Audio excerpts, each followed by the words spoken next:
It's all about oil. President Trump eyeing Venezuela's, and today lawmakers on the Republican Study Committee floating the idea of using Venezuela's oil to refill the depleted, thanks to Biden, U.S. Strategic Petroleum Reserve. This plan, a part of a framework for a second reconciliation bill proposal. Remember, old Joe took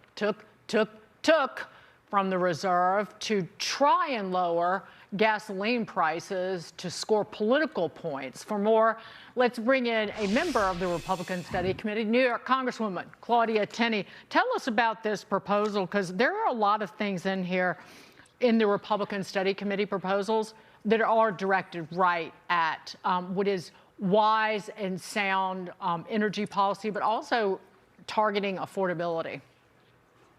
Yeah, well, first of all, the Republican Study Committee is the largest caucus in all of Congress. So there's a lot of conservative Republicans on there, and we're trying to bring our country back. And one of the important things we can do is actually get a discounted oil that we can put back into the strategic reserve that you showed that President Biden cut down and used really for political purposes, not for truly emergency purposes. So we're trying to find a way to help the Venezuelan people, get them back in the business of selling oil. They're down dramatically from what they used to do. Help them with that and also benefit from that by being one of the recipients of and being a buyer of that oil, and use that discounted oil, much like what President Trump did in his first term, when we brought gas prices down and oil prices down, and we were able to bring that strategic reserve back, all eviscerated by Biden. Talk about what else you want to do with this Reconciliation 2.0, particularly on the cost of living front. That's the economic battleground right now.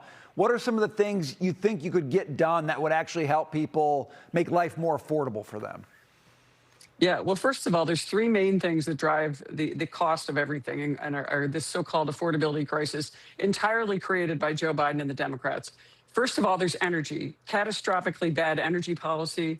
The Green New Deal-like provisions actually brought us the price of energy up, costing goods and services even more. So that was a huge problem and a driver of inflation and cost, especially in New York, where we have one of the worst energy policies, and seniors are really feeling it right now. Really bad energy policy, a very high-risk grid. We also have, that also has to do with affordability. Affordability, causes inflation when you make the cost of goods expensive. The second big thing is healthcare. So this is something the Democrats have created all on their own. They have not one single Republican vote when they created the Affordable Care Act. We warned that this was an insurance plan, not a health care plan. And what are we getting? Everybody gets an insurance card. Nobody has great health care without spending a fortune. And so what we're doing is targeting ways that we can help small businesses get affordable health care to their employees. That's a big problem because most of the jobs in this country are created by small businesses, driven by the small business community, association health plans. Doing a lot of the things that President Trump wants to do is giving that health care back to the people so they can decide and have choice. Consumer choice brings down the price, creates competition. And that's what we're looking at, to do that as much as we can, while still, making sure that we provide for people that are most needy. That's what Medicaid's for. That's what we're trying to do, is just making sure that we're not focusing on the 7 million people in the entire country out of 330 million that the Democrats are focused on. We're focusing on every American, and I think that's important. We're going to fix what the Democrats created. It's a disaster, and it's creating part of the affordability crisis.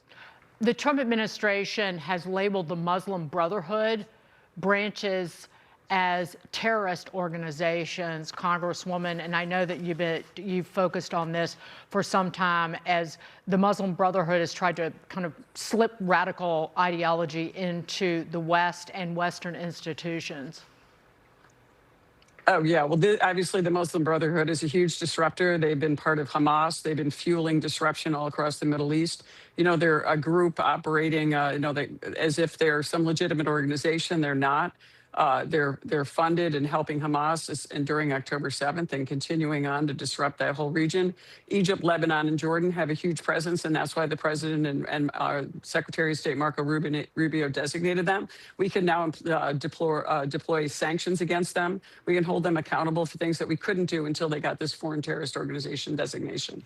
And I would say under President Trump, accountability has a whole new meaning. And when these guys get that designation, My guess is they're going to pay attention to it. Congresswoman Claudia Tenney, great Yes. to see you. Thanks for being with us tonight.